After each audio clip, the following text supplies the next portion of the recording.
Math science કોર્નરમાં આપ સૌનું ફરીથી સ્વાગત છે. નમસ્તે મિત્રો, આપણે 7મા ધોરણના ગણિતના બ્રિજ કોર્સના વિવિધ પ્રકરણો ગણી રહ્યા છીએ. આ શ્રેણીમાં આજે આપણે ગણીશું પ્રકરણ 5મું. તો ચાલો શરૂ કરીએ 5મું પ્રકરણ. 5મા પ્રકરણમાં આપણને માપન તેમજ ત્રિકોણ વિશે છે શીખવાનું છે. હવે કોઈ પણ રેખાખંડ આ રીતે હોય તો એ રેખાખંડનું માપન કરવા માટે શું કરવાનું? તો કે રેખાખંડના કોઈ પણ એક છેડે માપપટ્ટીનો શૂન્ય લખેલો કાપો આવે તે રીતે રાખી અને બીજો છેડો ક્યાં પહોંચે છે ત્યાં સુધી માપ કરવાનું છે. આ જે માપ મળે તેને શું કહેવાશે? તેને રેખાખંડનું માપ છે એ કહેવાશે. ચલો હવે આ માપ છે, આપેલો જે રેખાખંડ AB છે તેનું માપ શું મળ્યું આપણને? 5 સેન્ટીમીટર. આપેલો રેખાખંડ છે તેનું માપ આપણને મળ્યું કેટલું? 5 સેન્ટીમીટર છે. હવે આ રીતના બીજું RA ટેસ્ટર. RA એટલે રાઈટ એંગલ ટેસ્ટર. એ તમે આ રીતે કાગળનો ટુકડો લઈ તેને વચ્ચેથી વાળો અને સીધી ધાર પરથી વાળો તો તમને RA ટેસ્ટર છે એ તમને મળશે. હવે અહીં જો આજે કાટખૂણો અને સરળ કોણ શું છે તેના વિશે સમજૂતી આપેલી છે. 90 અંશનો ખૂણો છે તેને કાટખૂણો કહેવાય છે અને બે કાટખૂણા ભેગા મળે તો તેને શું કહેવાશે? સરળ કોણ. બીજા શબ્દોમાં તો કે જે ખૂણાનું માપ છે એ 90 અંશ હોય તેને કાટખૂણો કહેવાશે. માપ કેટલું હોય? 90 તો કાટખૂણો, અને 180 અંશ જો માપ હોય તો તેને સરળ કોણ કહેવાય છે. હવે 90 અંશ કરતા ઓછું માપ જે ખૂણાનું હોય તેને શું કહેવાય? તેને લઘુ કોણ કહેવાનું છે. તેને શું કહેવાય? લઘુ કોણ. ત્યારબાદ ગુરુ કોણ છે. જે ખૂણાનું માપ છે એ 90 અંશ કરતા વધુ હોય પરંતુ 180 અંશ કરતા ઓછું હોય તેને શું નામ આપવાનું છે? તો કે તેને ગુરુ કોણ. આ તમામ વસ્તુઓ તમારે યાદ રાખવાની છે. હવે 180 અંશ કરતા મોટો ખૂણો હોય તો તે ખૂણાને પ્રતિબિંબ કોણ છે એવું નામ છે આપવાનું છે. હવે અહીં એક પ્રવૃત્તિ આપેલી છે. કાગળમાં બંગડીની મદદથી વર્તુળ દોરીને તે તમે આખી પ્રવૃત્તિ કરી શકશો. તો કે તેમાં કયા કયા ખૂણા મળશે? તો કે આખું વર્તુળ એટલે 360 અંશ, અડધું એટલે 180, ચોથો ભાગ એટલે 90 અંશ, 8મો ભાગ એટલે 45 અને 16મો ભાગ એટલે 22.5 ડિગ્રીનો ખૂણો છે મળશે. આ પ્રવૃત્તિ કરજો, મજા આવશે આ પ્રવૃત્તિ કરવામાં. ત્યારબાદ આગળ વધીએ આપણે. કોણ માપક છે. તમારી કંપાસ પેટીમાં આ રીતના આવું જે અર્ધવર્તુળ વાળું એક સાધન છે જેને શું કહેવાય છે? કોણ માપક છે. આ કોણ માપકનું કામ શું પડે છે? તો કે કોણ માપકથી આપેલા ખૂણા છે એ માપી શકાય છે. કોઈ પણ ખૂણો આપ્યો હોય તો તે ખૂણાને માપવા માટે છે એ કોણ માપક છે એ ઉપયોગી છે. હવે અહીં ખૂણાઓ આપેલા છે એ આપણે કોણ માપકથી જ માપીએ. અહીં આજે ઓપન બોર્ડ હું જે વાપરું છું તેમાં કોણ માપક છે એ આપેલો છે તો એ કોણ માપક છે એ અહીંથી લઈ લઈએ. કોણ માપકને અંગ્રેજીમાં શું કહેવાય છે? પ્રોટેક્ટર કહેવાય છે. હવે કોણ માપકથી આ ખૂણો છે માપીએ. હવે કોણ માપકમાં બંને બાજુ શૂન્ય હશે. એક વસ્તુ બરાબર ધ્યાન રાખવાની છે કે બંને બાજુ શૂન્ય હોય તો કઈ બાજુથી શૂન્ય લેવું?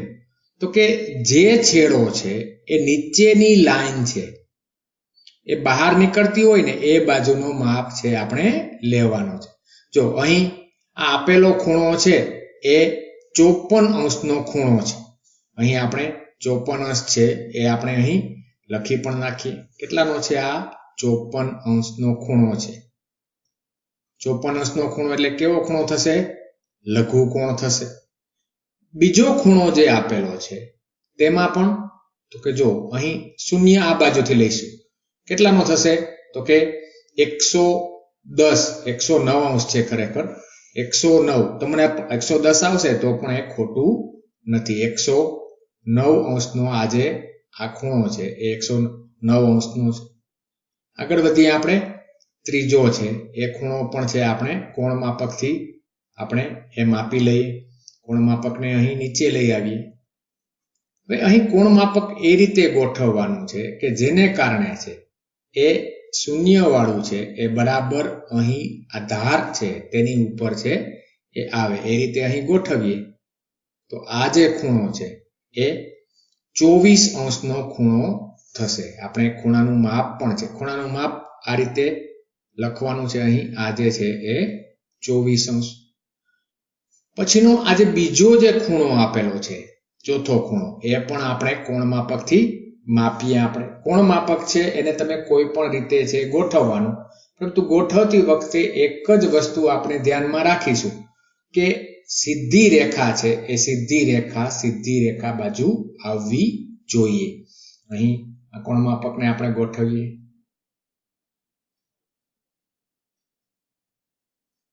અહીં શૂન્ય ક્યાંથી? તો કે અહીંથી આ બાજુથી જોઈશું તો આ ખૂણો કેટલાનો છે? 140 અંશનો ખૂણો છે. એટલે કે આ ખૂણાને માપી દઈએ આપણે. કેટલો છે? 140 અંશનો ખૂણો થશે. હવે આપણે કોણ માપકનું કામ નથી તો આપણે એને એક બાજુ સાઈડમાં મૂકી દઈએ. પછીનું પેજ જોઈએ આપણે. તો કે જો બે રેખાઓ એવી હોય કે તેમની વચ્ચે જો 90 અંશનો ખૂણો રચાય તો તેવી રેખાઓને લંબ રેખાઓ કહે છે. વ્યાખ્યાઓ આ બધી યાદ રાખવાની છે. હવે કોઈ પણ એક રેખાખંડ હોય એ રેખાખંડને કોઈ પણ એક રેખા છે એ બે સરખા ભાગમાં વિભાગતી હોય તો તે હંમેશા શું બનાવશે? તે હંમેશા ત્યાં શું બનાવશે? તો કે ત્યાં 90 અંશનો ખૂણો બનાવશે. તો તેને લંબ દ્વિભાજક કહેવાય છે. લંબ એટલે 90 અંશનો ખૂણો અને દ્વિભાજક એટલે બે ભાગ કરે છે.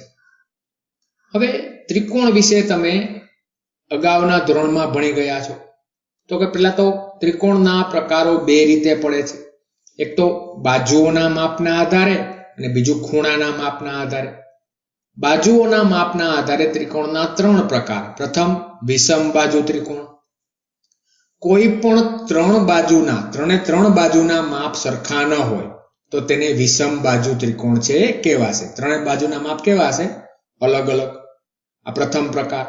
બીજો થયો સમદ્વિબાજુ ત્રિકોણ. સમ એટલે સરખું, દ્વિ એટલે બે અને બાજુ. જો કોઈ પણ બે બાજુ સરખી હોય તો તેને સમદ્વિબાજુ ત્રિકોણ કહેવાય છે. અને જો ત્રણ બાજુઓ જો સરખી હોય તો તેને સમબાજુ ત્રિકોણ છે કહેવાશે. આ થયા ત્રિકોણના બાજુના આધારે 3 જુદા જુદા પ્રકારો. એ જ રીતે ખૂણાના આધારે પણ ત્રિકોણના 3 પ્રકાર પડે છે. કયા કયા? તો કે પ્રથમ છે એ લઘુકોણ ત્રિકોણ. આપણને ખ્યાલ છે કે ત્રિકોણમાં 3 ખૂણા છે. આ ત્રણેય ખૂણાનું માપ જો 90 અંશ કરતા ઓછું હોય તો તેને લઘુકોણ ત્રિકોણ કહેવાય છે. હવે જો કોઈ પણ એક ખૂણો જો કાટખૂણો હોય તો તેને કાટકોણ ત્રિકોણ કહેવાશે. અને કોઈ પણ એક ખૂણો છે એ 90 અંશ કરતા મોટો હોય તો તેને કેવો હોય? 90 અંશ કરતા મોટો હોય તો તેને ગુરુકોણ ત્રિકોણ કહેવાય છે. હવે અહીં ખૂણાઓ છે કોણ માપકથી માપવાના છે. હવે ગમે ત્યાં આકૃતિમાં આ રીતે જો ચોરસ ગમે ત્યારે હશે ને તો તે હંમેશા 90 અંશનો જ હશે. એ કેટલાનો હોય? હંમેશા 90 અંશનો. હવે આપણે બાકીના બે ખૂણા છે કોણ માપકથી માપવા છે તો ફરીથી પાછું છે એ કોણ માપક છે એ આપણે આપણી કંપાસ પેટીમાં, તમારે તમારી કંપાસ પેટીમાંથી કાઢવાનું છે. અહીં મારે મારી કંપાસ પેટીમાંથી કોણ માપક કાઢવાનું છે. અહીંયા કોણ માપક છે આપણે લઈ લીધું અને અહીં ખૂણા માપવા છે. કોણ માપકને હું થોડું નાનું કરી દઉં. હવે પ્રથમ તો આ તો 90 અંશનો મેં તમને કીધેલો છે તો 90 અંશનો છે ખરો? જોઈ લઈએ આપણે. જો ચેક કરીએ કે 90 અંશ જ મળશે આપણને. જો 90 અંશનો ખૂણો. હવે બીજા ખૂણા માપીશું તો એના માટે કોણ માપકને આપણે ફેરવીએ. અહીં આ ખૂણો મારે માપવો છે તો આ કોણ માપકને હું આ રીતે ફેરવીને રાખું છું. જો બરાબર વ્યવસ્થિત ફેરવીને રાખવાનું છે, જેને કારણે તો કે આપણે ખૂણાનું માપ છે સરખું મળે. પછી કોણ માપક છે એને થોડું નાનું કરી દઈએ એટલે આપણને માપનો ખ્યાલ આવે. કેટલાનું છે? 45 અંશનું. ખૂણાનું માપ છે એ પણ અહીં આપણે લખી નાખીએ, આ 45. હવે આ 45 થયો તો આ પણ 45 જ થશે. શા માટે? તો કે ત્રિકોણના ત્રણેય ખૂણાનું માપ છે 180 અંશ હોય છે. અહીં બીજો ત્રિકોણ છે એ પણ આપણે કોણ માપકથી માપી લઈએ. અહીં એક છે એ ખૂણા છે એ માપતા જઈએ. કોણ માપક કઈ રીતે રાખવું એ બરાબર સમજી લેજો. આ રીતે સીધી રેખામાં આવ્યું તો આ બાજુથી આપણે જોવાનું છે. તો કે આ માપ 120 અને 130 ની વચ્ચે છે એ માપ આવે છે. કેટલું આવે છે? 125 અંશ. આ ખૂણો 125. એટલે ત્રિકોણનો પ્રકાર તમે કહી શકશો આ છે ગુરુકોણ ત્રિકોણ છે. પછીના બીજા બે ખૂણા પણ આપણે માપીએ. કોણ માપકને આપણે ગોઠવી દઈએ અને આ જે ખૂણો છે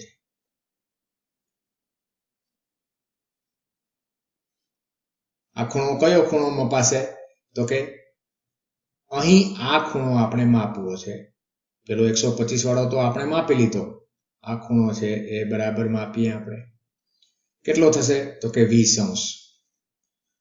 શું થશે? 20 અંશ. અને ત્રીજો ખૂણો છે એ માપીશું. ત્રીજા ખૂણા માપવા માટે ફરીથી કોણ માપકને છે એ અહીં ગોઠવીએ. ખૂણો જ્યાં શરૂ થાય ત્યાં ગોઠવવાનું છે. કેટલો થશે? તો કે જો અહીં 0 થી શરૂ કરીશું તો 35 અંશ છે એ ખૂણો થશે. આ જે ખૂણો કેટલાનો થશે? 35 અંશ થશે. આપણે કોણ માપક છે એને કામ નથી એટલે મૂકી દઈએ ફરીથી પાછું કંપાસ પેટીમાં. હજુ બીજા ત્રિકોણો છે આપણે માપવાના છે તો ફરીથી પાછું કોણ માપકની છે આપણે જરૂર પડવાની છે. તો કોણ માપક છે એ ફરીથી પાછું લઈ લઈએ આપણે અને કોણ માપકને થોડું અહીં નાનું કરી દો. હવે જો અહીં 3 બાજુઓ છે એ ત્રણે બાજુઓ સરખી છે. સરખી છે એટલે ત્યાં 3 બાજુ સરખી હોય તો 3 ખૂણા પણ સરખા હશે. આ 60 અંશનો દરેક ખૂણો હશે. આપણે કોણ માપકથી માપીને ખાતરી પણ કરીએ કે આ જે છે એ હું જે મેં વાત કીધેલી છે સાચી છે કે નહીં. આ પ્રથમ એક ખૂણો માપીશું. બાકીના ખૂણા છે તમારે આ રીતે કોણ માપકથી માપવાના છે. તો કે આ 3 ખૂણા છે એ 60 અંશના થશે. આ રીતે છે એ કોણ માપક છે. જે પણ ખૂણો માપવો છે એ ખૂણામાં બરાબર ધાર રહે એ રીતે છે તમારે તેને ગોઠવવાનું છે. આ પણ 60 અંશ અને ત્રીજો ખૂણો એ પણ 60 અંશ થશે. અહીં જોઈએ આ 3 બાજુઓ 3 ખૂણા કેટલા થશે? તો કે આ 3 ખૂણા 60 અંશના થશે. અહીં બીજો બાજુમાં ત્રિકોણ છે એમાં પણ આપણે માપી જોઈએ. અહીં પ્રથમ આ ખૂણો જોઈએ આપણે. કોઈ પણ ખૂણો પ્રથમ છે આપણે લઈશું. શૂન્ય કઈ બાજુ? જે બાજુ લીટી બહાર નીકળતી હોય ને તે છે આપણે જોવાનું છે. એ બરાબર રાખતા શીખી જશો એટલે તમે માપન છે એ ચોકસાઈથી છે એ કરી શકશો. અહીં 30 અંશ. આ ખૂણો કેટલાનો થયો? 30 અંશનો. હવે બીજા બે ખૂણા છે એ પણ આપણે આ જે કોણ માપક છે તેની મદદથી આપણે માપી લઈએ. આ જ ખૂણો અહીંથી માપવો છે તો અહીં 0 થી કેટલું થયું? 110 અંશ. એટલે કે ગુરુકોણ ત્રિકોણ છે એ થશે 110 અંશ. અને ત્રીજો ખૂણો 40 અંશ થશે. માપીને ખાતરી કરજો 40 અંશ. હવે આ કોણ માપક છે એને પાછું ફરીથી આપણે આપણી કંપાસ પેટીમાં છે એ મૂકી દઈએ. આ જે લઘુકોણ ધરાવતો ત્રિકોણ છે એ આપણે દોરવાની છે. આ બે આકૃતિ છે આપણે ફટાફટ છે એ દોરી લઈએ આપણે. પ્રથમ છે એ લઘુકોણ. જો અહીં મેં જે ખૂણાનું માપ દોરેલું છે એમાં તમારે એક જ વસ્તુ ખ્યાલ રાખવાની છે કે 3 ખૂણા છે એ 90 અંશથી નાના થવા જોઈએ. બીજો છે કાટખૂણો ધરાવતો સમદ્વિબાજુ ત્રિકોણ. જો અહીં જે મેં ત્રિકોણ જે દોરેલો છે એમાં એની બે બાજુઓ છે, એ બંને બાજુઓ છે એ કેવી છે? સરખી છે. જો આ 6 છે તો આ પણ 6 છે. તમારે બંને બાજુ કેવી રાખવાની છે? સરખી. અને આ બે બાજુઓ સરખી રાખશો તો જ તમારે ત્રિકોણ છે એ બની શકશે. આ રીતે ત્રિકોણ દોરીશો ને તમે. ચાલો આપણે આગળ વધીએ આ પ્રકરણમાં. આ દિવાસળીની મદદથી આ રચનાઓ તમારે કરવાની છે. 3 દિવાસળી ઘરમાં જે મેચબોક્સ છે, બાકસનું ખોખું છે, એમાંથી દિવાસળી કાઢી અને આ રમત તમારે કરવાની છે. ત્યારબાદ છે ચતુષ્કોણ. હવે ચતુષ્કોણ એ શું છે?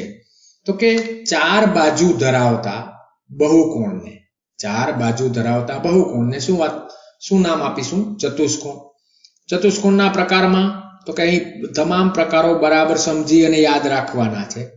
તો કે જો સામસામેની ચારેય બાજુ સરખી હોય અને સમાંતર હોય તો તેને સમાંતર બાજુ ચતુષ્કોણ કહેવાય છે. હવે ચારેય બાજુ સરખી હોય, ચારેય બાજુ સરખી હોય એટલે કે માપ છે કેવું હોય? સરખું હોય તો તેને સમબાજુ ચતુષ્કોણ. જો અહીં બાજુઓ સરખી છે, સામસામેની બાજુઓ, અહીં સમબાજુ ચતુષ્કોણમાં 4 બાજુઓ સરખી છે. ત્યારબાદ પછીનો ચતુષ્કોણ જોઈએ, સમલંબ ચતુષ્કોણ. સામસામેની એક બાજુની જોડ છે એ સમાંતર હોય તો તેને સમલંબ ચતુષ્કોણ અથવા તો અંગ્રેજીમાં કેવું હોય તો એને ટ્રપેઝિયમ કહેવાય છે. ચારેય ખૂણા કાટખૂણા હોય તેવો સમાંતર બાજુ ચતુષ્કોણને શું કહેવાય? લંબચોરસ. અને ચારેય બાજુ સરખી હોય તેવા લંબચોરસને શું કહેવાશે? ચોરસ. હવે અહીં જાતે ગણીએની એક પ્રવૃત્તિ આપેલી છે, જોડકા જોડવાના છે. સમાંતર બાજુની એક જ જોડ છે, સમાંતર બાજુની એક જોડ છે તો શું થશે? એક જોડ જો સમાંતર હશે તો તે થશે સમલંબ ચતુષ્કોણ. બે જોડ હોય તો શું થશે? સમાંતર બાજુ ચતુષ્કોણ.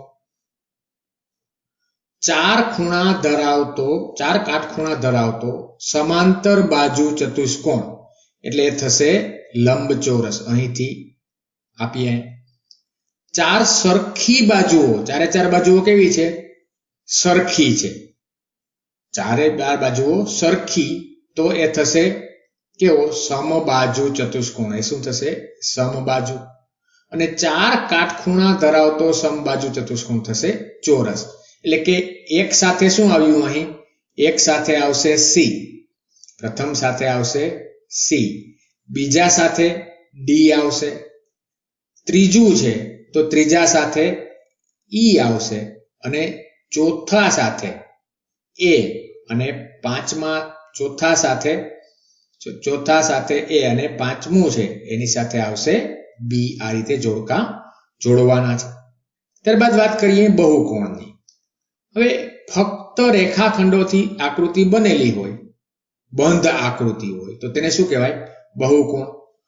3 બાજુ હોય તો ત્રિકોણ, 4 બાજુ હોય તો આપણે નામ જોયું હમણાં ચતુષ્કોણ, 5 બાજુ તો પંચકોણ, 6 બાજુ હોય તો ષટકોણ, 7 હોય તો સપ્તકોણ, એ જ રીતે 8 હોય તો અષ્ટકોણ. આ રીતે ઘણા બધા બહુકોણ બની શકે છે. હવે અહીં આપણે 2 દાખલા ગણવાના છે કે 5 રેખાખંડોથી બંધ. આ દાખલા છે, આપણે સીધા દાખલા કરવા તરફ જ આગળ વધીએ સીધા, કે 5 રેખાખંડોથી થતી બંધ આકૃતિ છે એ અહીં દોરીએ તો પંચકોણ બનશે. હવે એના શિરોબિંદુના નામ આપીએ A, B, C, D, E. અહીં પણ એક વસ્તુ યાદ રાખવાનું, ઘડિયાળના કાંટાની દિશામાં અથવા વિરુદ્ધ દિશામાં નામ આપવાના છે. સામસામેના જે ખૂણાઓ છે તેને જોડીએ, જેને શું કહેશું? વિકર્ણ કહેવાય છે. કેટલા વિકર્ણો બનશે? અહીં કુલ 5 વિકર્ણો બનશે. હવે શિરોબિંદુને જોડી આપણે વિકર્ણો દોરી નાખ્યા. હવે બાજુઓ લખીએ. કઈ કઈ? તો કે AB, BC, CD, DE અને EA. શિરોબિંદુઓ ABCDE. વિકર્ણો કયા કયા? તો કે AC, AD, BD, BF અને CF. એ જ રીતે 6 રેખાખંડોથી બનતી બંધ આકૃતિ ષટકોણ બનશે. અહીં નામ આપીએ, સામસામેના વિકર્ણો દોરીએ, સામસામેના ખૂણાઓ જોડીને. કેટલા વિકર્ણો બનશે? તો કે કુલ 5 વિકર્ણો બનશે. બાજુઓ કઈ કઈ AB, BC, CD, DE, EF અને FA. શિરોબિંદુઓ A, B, C, D, E અને F. અને વિકર્ણોના નામ તો કે AD, BE, CF, BE અને CF. આપણે જાતે ગણ્યોના દાખલા ગણી લીધા. હવે આપણે ફક્ત આ રીતની આકૃતિ નહીં પરંતુ ઘન આકારો પણ છે આપણને જોવા મળે છે. એ બરાબર સમજીએ. અહીં આપણને સમઘન આપેલો છે. તો કે સમઘનમાં કુલ 3 વસ્તુઓ છે. એક તો ફલક અથવા તો સપાટી, બીજું તેની ધાર અને ત્રીજું છે એ શિરોબિંદુ. આ જે છે 3 વસ્તુ તમામે તમામ ઘન આકારોમાં જોવા મળશે. હવે એ ઘન આકારોમાં જોવા મળે તેમાં ફલક એટલે શું? તો કે સમતલ સપાટી જેટલી હોય તેને શું કહેવાશે? ફલક. 2 ફલક જ્યાં મળે તેને શું કહેવાય? ધાર કહેવાય છે. આ ધાર જે બિંદુમાં મળે તેને શિરોબિંદુ કહેવાય છે. એટલે કે કોઈ પણ ઘન આકારમાં ફલક, ધાર અને શિરોબિંદુ હશે. અહીં પ્રિઝમ આપેલા છે.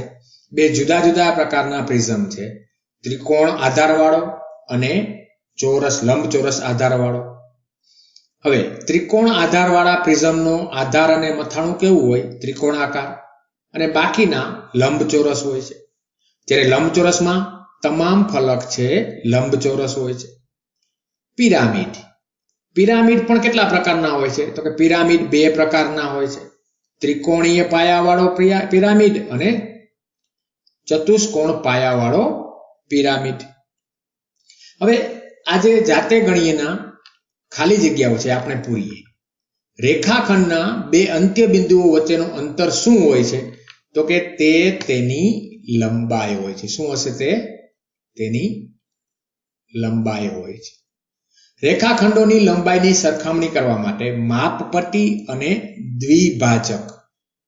હવે આ દ્વિભાજક એટલે તમારા કંપાસ બોક્સમાં 2 અણીવાળું સાધન છે ને તેને દ્વિભાજક કહેવાય છે.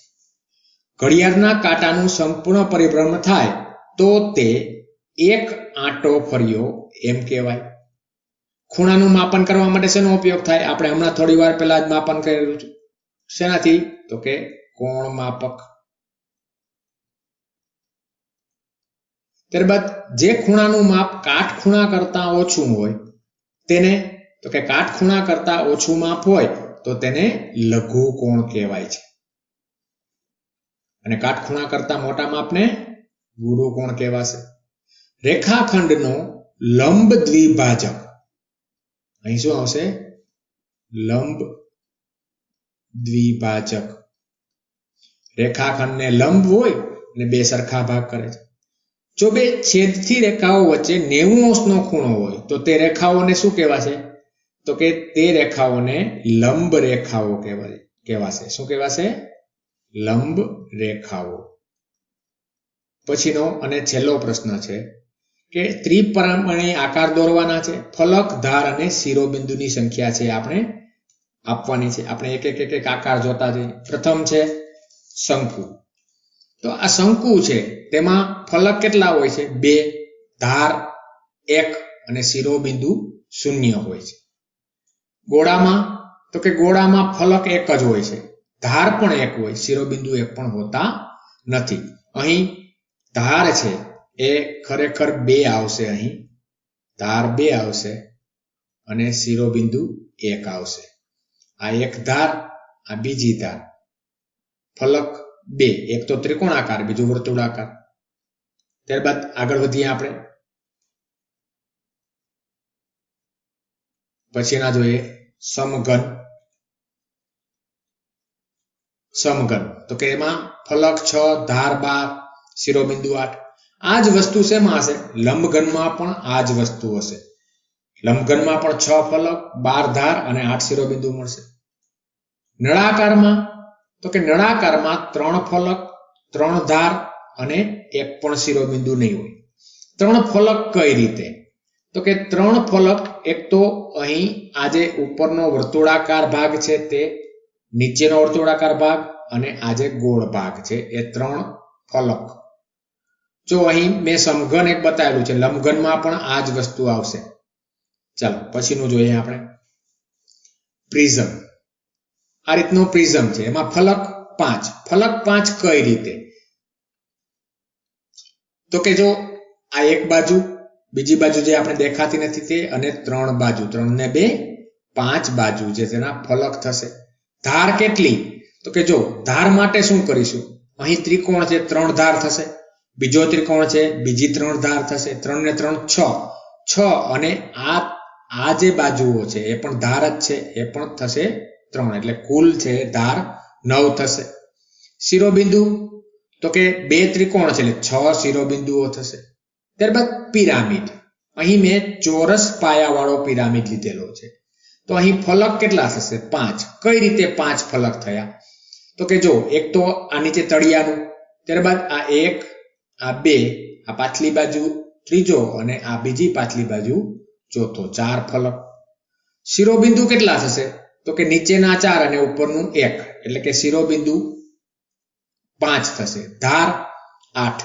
8 ધાર કઈ રીતે? તો કે જો નીચેની 4 ધાર તો આપણને દેખાય છે, એ સિવાય આ 1 ધાર, આ બીજી, આ ત્રીજી અને ચોથી જે આપણને દેખાતી નથી. ફરીથી પાછા આપણે પ્રકરણ તરફ આગળ વધીએ. તો કે આ સાથે આ પ્રકરણ છે અહીં આપણે પૂરું કરીએ છીએ. હવે પછીના વિડીયોમાં આપણે નવું પ્રકરણ કરીશું. ત્યાં સુધી આવજો દોસ્તો.